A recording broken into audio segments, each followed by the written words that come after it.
Hello students. ਅੱਜ ਜਿਹੜਾ ਹੈ ਆਲਮੋਸਟ ਤੁਹਾਡੀਆਂ ਸਟੋਰੀਜ਼ ਵਾਲਾ ਜਿਹੜਾ ਪੈਟ ਸੀਗਾ ਪਾਰਟ ਖਤਮ ਹੋ ਚੁੱਕਾ ਸੀ।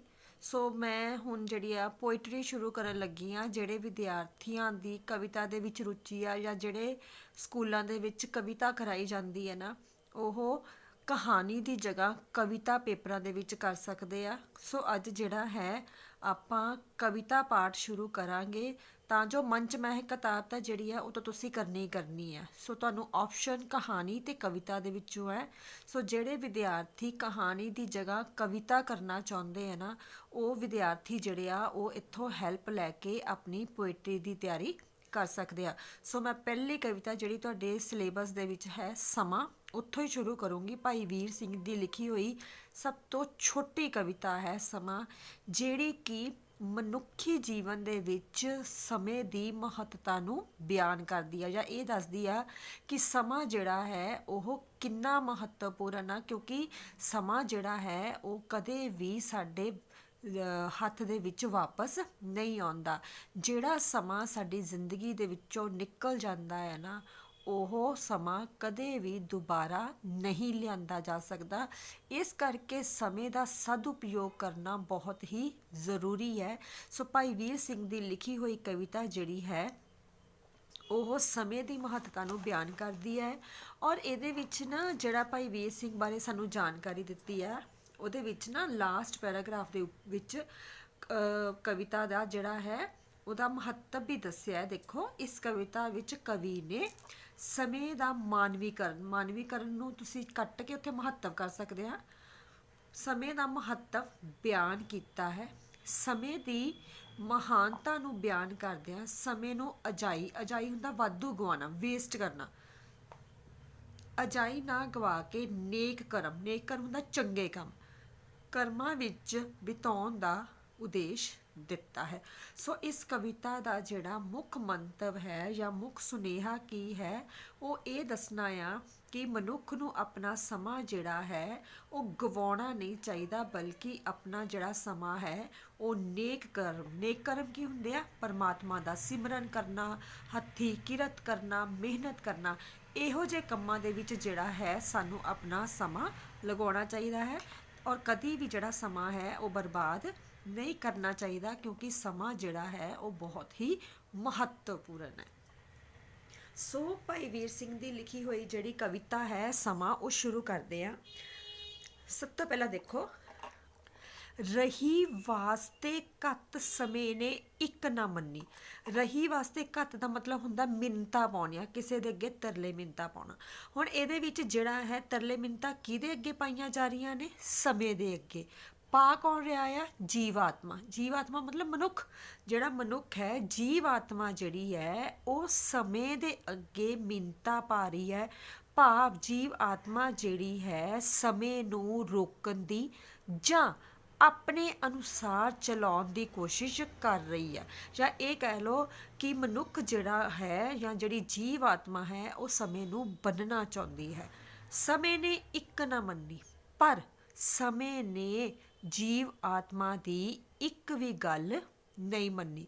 ਸੋ ਇੱਥੇ ਜਿਹੜਾ ਹੈ ਕਹਿਣ ਤੋਂ ਕੀ ਭਾਵ ਹੈ ਕਿ ਜਿਹੜੀ ਜੀਵ ਆਤਮਾ ਹੈ ਉਹ ਸਮੇਂ ਨੂੰ ਰੋਕਣ ਦੀ, ਪਿੱਛੇ ਖਿੱਚਣ ਦੀ ਕੋਸ਼ਿਸ਼ ਕਰਦੀ ਹੈ, ਪਰ ਸਮਾਂ ਜਿਹੜਾ ਹੈ ਉਹ ਕਿਸੇ ਲਈ ਵੀ ਰੁਕਦਾ ਨਹੀਂ। ਫੜ ਰਹੀ ਤਰੀਕ ਦਾ ਮਤਲਬ ਹੁੰਦਾ ਖਿੱਚਣਾ, ਪਿੱਛੇ ਨੂੰ ਖਿੱਚਣਾ। ਸਮੇਂ ਖਿਸਕਾਈ ਕੰਨੀ ਦਾ ਮਤਲਬ ਹੁੰਦਾ ਪੱਲਾ ਛੁਡਾ ਲੈਣਾ।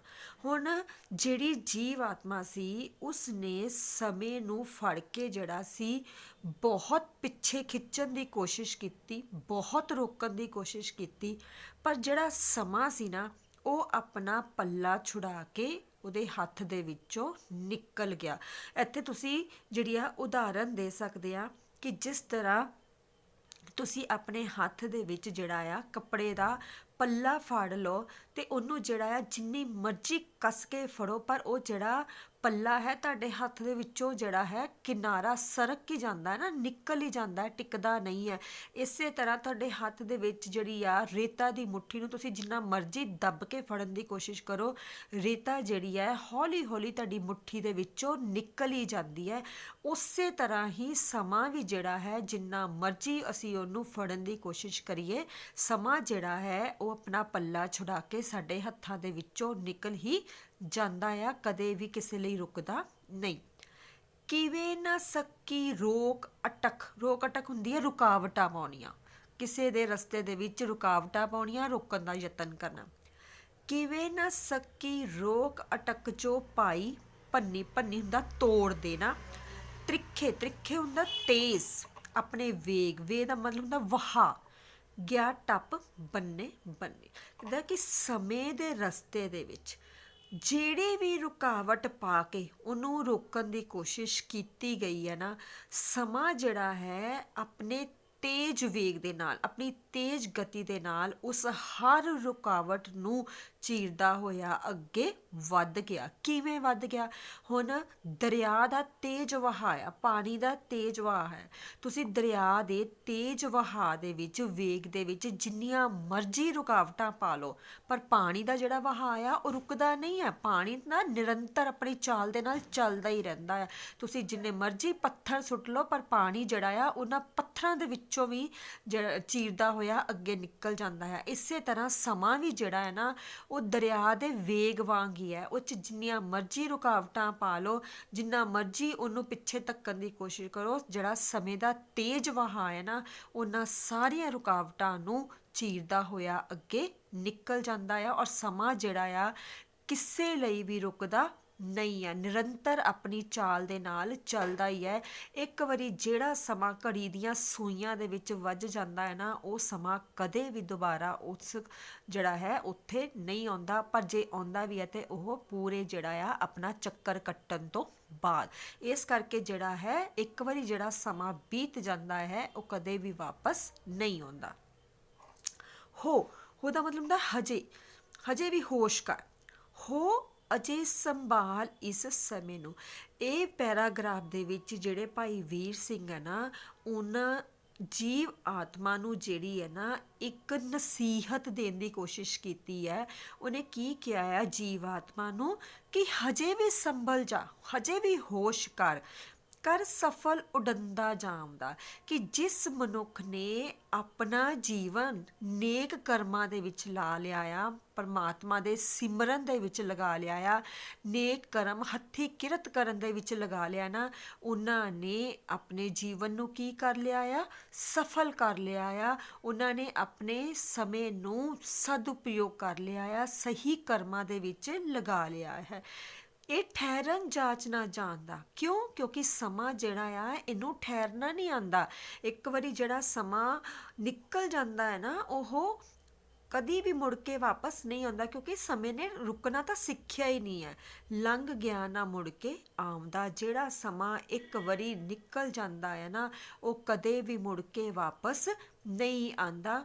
ਔਰ ਜਿਹੜਾ ਸਮਾਂ ਅਸੀਂ ਖਰਾਬ ਕਰ ਦਿੰਦੇ ਹਾਂ ਨਾ, ਸਮਝੋ ਉਹ ਸਮਾਂ ਸਾਡੀ ਬਦਕਿਸਮਤੀ ਦੇ ਖਜ਼ਾਨੇ ਦੇ ਵਿੱਚ ਜਮ੍ਹਾਂ ਹੋ ਜਾਂਦਾ ਆ। ਇਸ ਕਰਕੇ ਜੇਕਰ ਅਸੀਂ ਆਪਣੇ ਜੀਵਨ ਨੂੰ ਸਫਲ ਬਣਾਉਣਾ ਆ ਤਾਂ ਸਮੇਂ ਨੂੰ ਅਜਾਈਂ ਨਾ ਗਵਾ ਕੇ, ਵਾਧੂ ਨਾ ਗਵਾ ਕੇ ਉਹਨੂੰ ਨੇਕ ਕਰਮਾਂ ਦੇ ਵਿੱਚ ਲਗਾਉਣਾ, ਸਹੀ ਪ੍ਰਯੋਗ ਕਰਨਾ ਜਿਹੜਾ ਹੈ ਉਹ ਸਭ ਤੋਂ ਜ਼ਿਆਦਾ ਮਹੱਤਵਪੂਰਨ ਪਹਿਲੂ ਹੈ। ਇਸ ਕਰਕੇ ਜਿਹੜਾ ਹੈ ਸਾਨੂੰ ਸਮੇਂ ਦੀ ਸਹੀ ਵਰਤੋਂ ਕਰਨੀ ਚਾਹੀਦੀ ਹੈ, ਅਜਾਈਂ ਨਹੀਂ ਗਵਾਉਣਾ ਚਾਹੀਦਾ। ਔਰ ਇਹਨੂੰ ਜਿਹੜਾ ਹੈ ਰੋਕਣ ਦੀ ਬਜਾਏ ਇਹਨੂੰ ਨੇਕ ਕਰਮਾਂ ਦੇ ਵਿੱਚ ਲਗਾ ਕੇ ਆਪਣੇ ਜੀਵਨ ਨੂੰ ਸਫਲ ਬਣਾਉਣਾ ਚਾਹੀਦਾ ਹੈ। ਠੀਕ ਹੈ, ਸੋ ਛੋਟੀ ਜਿਹੀ ਕਵਿਤਾ ਸੀ, ਇਸ ਢੰਗ ਨਾਲ ਜਿਹੜੀ ਹੈ ਤੁਸੀਂ ਇਹਦੀ ਵਿਆਖਿਆ ਤਿਆਰ ਕਰ ਸਕਦੇ ਹੋ। ਠੀਕ ਹੈ, ਓਕੇ।